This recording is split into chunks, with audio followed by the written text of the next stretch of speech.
எல்லாருக்கும் வணக்கம். ஆல்ரெடி 2 மணி நோக்கி போயிட்டுருக்கோம். நிறைய பேர் பசிக்க ஆரம்பிச்சிட்ருக்கோம்னு நினைக்கிறேன். அதில் சேஸ் மாதிரி மாம்சில் சுகர் பேஷண்ட் வேறு மாத்திரை போடுற டைம் ஆகிட்டுருக்கோம்.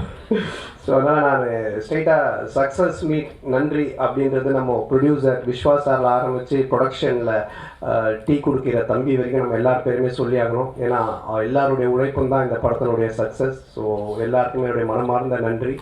அப்புறம் கார்த்திக் எல்லாருமே சொன்ன மாதிரி பிரசன்ட் மீடியா, நீங்கள் ஃபஸ்ட்டு ஷோ பார்த்துட்டு அன்றைக்கி நைட்டு டியூட் பண்ணது, இன்ஸ்டாகிராமில் நீங்கள் சப்போர்ட் பண்ணது, ரிவ்யூஸ்லாம் மார்னிங்கே சீக்கிரமாக சொன்னது, நிறைய ரிவ்யூஸ் பாசிட்டிவாக வந்தது. ஸோ இது எல்லாமே இந்த படத்துக்கு மிகப்பெரிய வெற்றி கொடுத்தது. ஸோ அதுக்கப்புறம் என்னுடைய உயிரினும் மேலான என் அன்பு சொந்தங்களாக ரசிகர்களுடைய சப்போர்ட். ஸோ தமிழ் சினிமா ரசிகர்கள் எல்லாருமே இதை ரொம்ப கொண்டாடி இருக்காங்க. ரொம்ப நல்லா போயிட்டுருக்கு. அப்புறம் இந்த படத்துக்குடைய மிகப்பெரிய வெற்றிக்கு காரணம் இங்கே உட்காந்துட்ருக்க எல்லாருமே தான். தனித்தனியாக எல்லாரும் பேரும் சொல்ல முடியாது. ஏன்னா நான் ஆஸ் எ ஹீரோவாக அந்த கேரக்டரை நான் ட்ராவல் பண்ணி போயிட்டு இருக்கும்போது இவங்க அவங்களோட ஜாப் ரொம்ப நல்லா பண்ணாங்க. இவர்கிட்ட ஆரம்பித்து சார்ட்ட ஆரம்பித்து இங்கே உட்காந்துட்ருக்க எல்லாருக்கிட்டுமே நம்ம சொல்லலாம். ஸோ இவங்க எல்லாரும் நடித்து ஆடியன்ஸை கவர் பண்ணதான் இந்த படத்தினுடைய மிகப்பெரிய சக்ஸஸ், என்னுடைய நடிப்பை விட. ஸோ அவங்க எல்லாருக்குமே என்னுடைய மனமார்ந்த நன்றியை நான் தெரிவிச்சுக்கிறேன். அது மட்டும் இல்லாமல் இந்த படம் இல்லை, என்னுடைய எல்லா படங்கள்லையுமே என் கூட நடித்தவங்க எல்லாருமே இருப்பாங்க. எல்லா படங்களும் வித்தியாசமான கேரக்டர்ஸில் கண்டிப்பாக கூட ட்ராவல் பண்ணுவாங்க. ஸோ அது கண்டிப்பாக உறுதி. அதுக்கப்புறமா ஹீரோயின் அவங்க என் கூட இருப்பாங்களான்றதை நான் டைரக்டர்கிட்ட கேட்கணும். அடுத்த படத்தில் சரி, அடுத்த படத்தில் இப்போது இந்த படத்தில் நானும் மேகா ஆகாஷும் தான் மறுபடியும் பண்ணுறோம். சீன்ஸ் மட்டும் கொஞ்சம் டெவலப் பண்ணி வைப்பேன். ஸோ எல்லாருக்கும் ஒன் செகண்ட் நன்றி நான் சொல்லிக்கிறேன். ஆல்ரெடி டைம் இல்லை. நீங்கள் பேசுகிறதா இருந்தால் கொஸ்டின்ஸ் எதனா இருந்தால் நம்ம கொஞ்சம் ஃபியூ கொஸ்டின்ஸ் மட்டும் நம்ம இன்ட்ராக்ட் பண்ணிக்கலாம். வந்துட்டீங்களா தலைவா?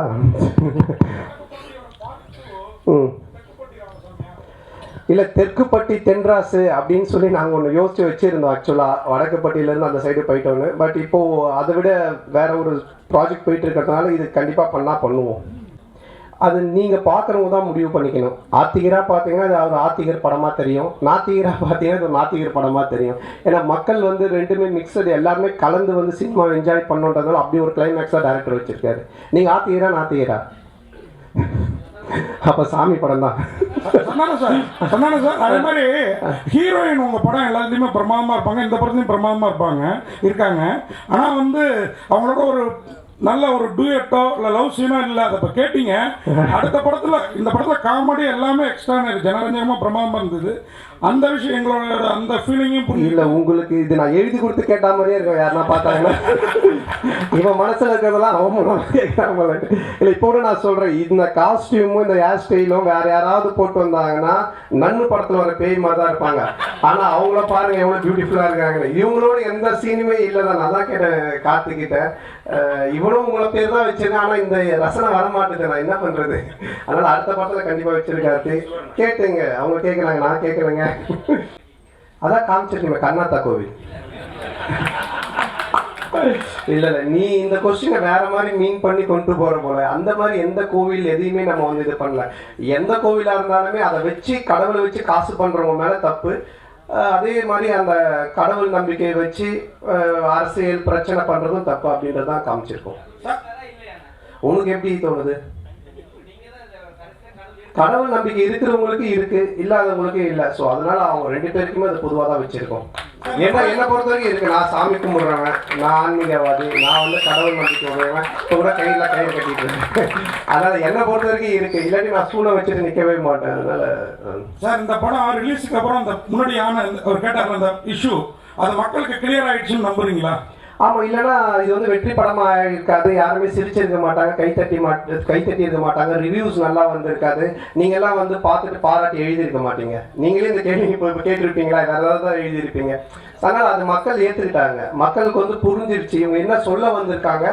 அதுவும் இந்த கண்டென்ட் இன்னைக்கு காமெடி பொறுத்த வரைக்கும் ஹாரர் காமெடி, அப்புறம் ஃபேமிலி காமெடி, இப்படி நம்ம லவ் ராம் காமெடிலாம் போகலாம். ஆனால் ஒரு சோஷியல் காமெடி பண்ணுறது ரொம்ப கஷ்டம். டைரக்டரால் ஈஸியாக பண்ணவே முடியாது. ஏன்னா சோஷியல் கண்டென்ட்டில் கை வைக்கும்போது ரொம்ப பார்த்து வைக்கணும். ஏன்னா 2 விதமான ஆட்களுமே இருப்பாங்க.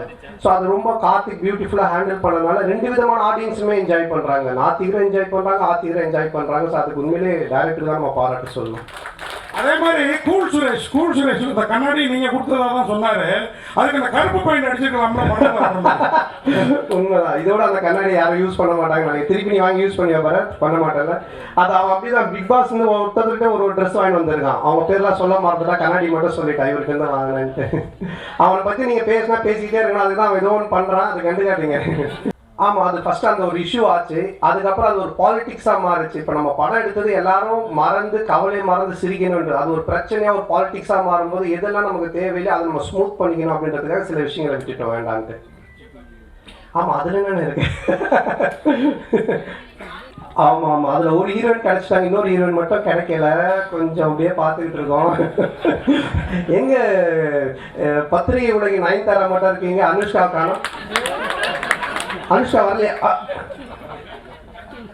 அதை விட முக்கியமானது இல்லை, எனக்கு பொறுத்தவரைக்கும் எல்லாருமே இப்போ பார்த்தீங்கன்னா நிறைய பேர் படம் பார்த்துட்டு வாழ்க்கையில் ரொம்ப இறுக்கமாக இருக்கவங்க, ரொம்ப சோகமாக இருக்கும், ரொம்ப பிரச்சனையாக மேபி சைக்காட்ரிக் டாக்டர் 2-3 பேர் எனக்கு அவங்க பேஷண்ட்ஸ்க்கு மெயினாக இந்த ஷோஸ்லாம் போட்டு காமிச்சிருக்காங்க. ஏன்னா இன்றைக்கி மக்கள்கிட்ட ரொம்ப இறுக்கம் தான் இருக்குது.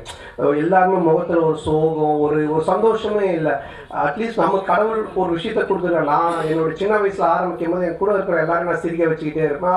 அது பாலாச்சந்திரனோட சேர்ந்தேன். அப்போ அவர் பாப்பா என்னோட டிவியில் நடிப்பான்னு எனக்கு கூப்பிட்டு வந்தார். அப்புறம் அந்த காமெடி பார்த்துட்டு சிம்பு கூப்பிட்டு எனக்கு மன்மதன் சான்ஸ் கொடுத்தாரு. ஸோ என்னோடய நோக்கம் எதுவாக இருந்துச்சுன்னா என்னை சுற்றி இருக்கிறவங்கள சந்தோஷமாக வச்சுக்கணும், சிரிக்க வைக்கணும். அது கடவுள் எனக்கு ஒரு லைஃப் கொடுத்தாரு, ஒரு சினிமான்னு. அப்போது அதை நம்ம செய்யணும் அப்படின்றதான் என்னோடய நோக்கமாக இருக்குது. அதை நோக்கி தான் நான் போயிட்டு இருக்கேன். என்னோடய படங்கள்னால நீங்கள் வந்து சிரிக்கலாம், கவலையை மறந்து என்ஜாய் பண்ணலாம். இது மட்டும் தான்.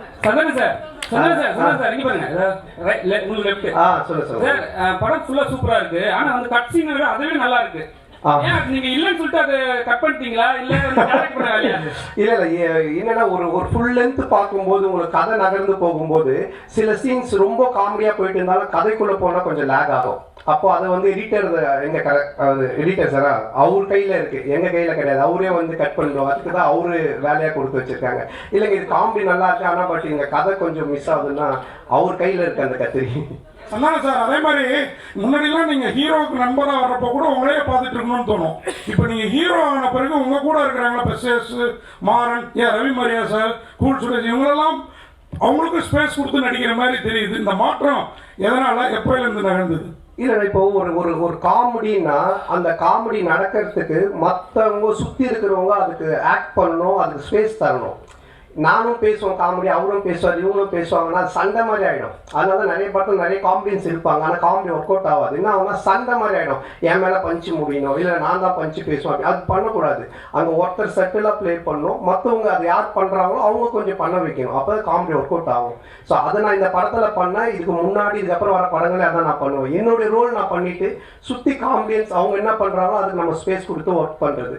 ஸோ இதுதான் காமெடியோட ஃபார்முலாவே. இப்போ நான் ஒன்று சொல்கிறேன்னா அதுக்கு நீங்கள் அமைதியாக இருந்தாலும் சிரிப்பு வரும், நீங்களும் நானும் மாற்றி பேசிக்கிட்டு தான் இருக்கும். ஸோ அது அந்த ஒரு சார். இப்போ ரஜினி சார் ஒரு விஷயம் சொன்னாங்க, சங்கின் விஷயம் சொன்னாங்க சார். யாருங்க?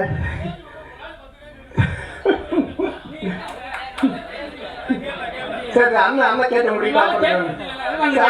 கேளுங்க. ஈவே ராமசாமி நம்ம எங்கேயும் மென்ஷன் பண்ணலங்க. இல்லைண்ணா, படம் பார்த்தீங்களாண்ணே?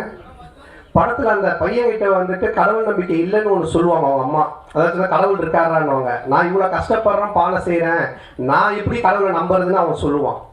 அதுதான் அந்த கேரக்டர் கேட்பாரு, நம்ம ஜம்புலி ஜெகன் கேட்பாங்க. இது நம்ம இல்லைண்ணா, இப்போ நீங்கள் குப்புசாமி, கந்தசாமி என்ன பேர் வேணாலும் வைக்கலாம் நம்ம படத்தில். ராமசாமி, வடக்குப்பட்டி ராமசாமின்னு வச்சதுக்கு காரணம் என்னென்னா, டைரக்டர் கவுண்டமணி சாரோட ஃபேன், நானும் அவருடைய ஃபேன். டிக்கிலோனான்றது அவரோட டைலாக்கு. அதே மாதிரி வடக்குப்பட்டி ராமசாமின்றது கவுண்டமணி சாரோட டைலாக்கு. இதுக்கப்புறம் நானும் ஆரியா நடிக்க போகிற படத்துக்கும் கவுண்டமணி சார் டைலாக் தான் வச்சுருக்காங்க. இதே இந்த ஒரு டைலாக் வராமல், இந்த நான் சொன்ன இந்த காரணங்கள்லாம் இல்லாமல் திடீர்னு நீங்கள் ராமசாமி ஏன் வச்சிங்கன்னு கேட்டிங்கன்னா அது சரியாக இருக்கும். ஒரு கொஸ்டின் தான் சொன்னீங்க, 4 கொஸ்டின் கேட்டுக்கிறீங்க சார். ஒரு நிமிஷம் முடிச்சேன் சார். அண்ணா உங்க பேர் என்ன? அண்ணாதோர. அப்போ நீங்க ஏடிஎம்கேல இதுவா இருக்கீங்களா? டிஎம்கே ஏன் நீங்க அண்ணாதோரன் பேர் வச்சிருக்கீங்க அப்படின்னு கேட்டா என்ன சொல்லுவீங்க? என்ன அடுத்த கொஸ்டின். சோசியல் மீடியால சங்கின் ஒரு பெரிய ஆக்டர் சொல்லியிருந்தாங்க. அப்புறம் நீ அந்த ஈவேரா மேட்டர் எடுத்துன்னு வந்து உங்களையும் வந்து சங்கின்னு சொன்னாங்க. அதுக்கு ஏதாவது பதில் இருக்கா உங்களுக்கு? சங்கின்றது என்னங்க, இப்போ நான் கூட 6வது, நான் வந்து 6வது இல்லை, நான் ஸ்கூல் படிக்கும்போது ஒரு பொண்ணு லவ் பண்ணியிருந்தேன். அந்த பொண்ணு பேர் சங்கீதா. நான் சங்கின்னு தான் கூப்பிடுவேன். அதுக்காக சங்கி ஆகிடுமா? நெக்ஸ்ட். ஓகே சார், அதே டைம்ல இப்போ ஒரு கேள்வி. இதான் நேர்கல் ரவி சார் பேசுறப்போ வடக்குப்பட்டி ராமசாமிக்கு சலாம் போடுங்கன்னாரு. லால் சலாம் ரிலீஸ் ஆயிருக்கு, அடுத்த வாரத்தை நோக்கி போறதுனால அந்த டயலாக் யூஸ் பண்ணாரா தெரியலீங்களா? சார்கிட்ட தான் கேட்கலாம் அவர் என்ன மீனிங்ல சொன்னார் அப்படின்னு சொல்லிட்டு. ஆனால் எல்லாம் முடிச்சு லாஸ்ட் கொஸ்டினா, எங்க அம்மா அழகுன்னு யார் சொன்னது, நானா டேரக்டரா? இல்லை இல்லை, கண்டிப்பாக 2 பேருமே அழகு தான். ஸோ அதனால் ரொம்ப சந்தோஷம் உங்கள் எல்லாருமே சந்திச்சதில். ரொம்ப இவ்வளோ நேரம் பொறுமையாக இருந்து இந்த ஒரு வெற்றி சக்ஸஸ் மீட்டுக்கும் சப்போர்ட் பண்ணிட்டு இருக்கவங்க எல்லாருக்குமே ரொம்ப நன்றி. தொடர்ந்து சப்போர்ட் பண்ணுங்கள். நீங்கள் எனக்கு சப்போர்ட் பண்ணுறது, யாரெல்லாம் சிரித்து இந்த படம் பார்த்து என்ஜாய் பண்ணுறாங்களோ அவங்க எல்லாருக்குமே நீங்கள் சப்போர்ட் பண்ணுறதுக்கு சமமான ஒரு விஷயம். ஸோ எல்லாருக்குமே என்னுடைய மனமார்ந்த நன்றி. தேங்க்யூ.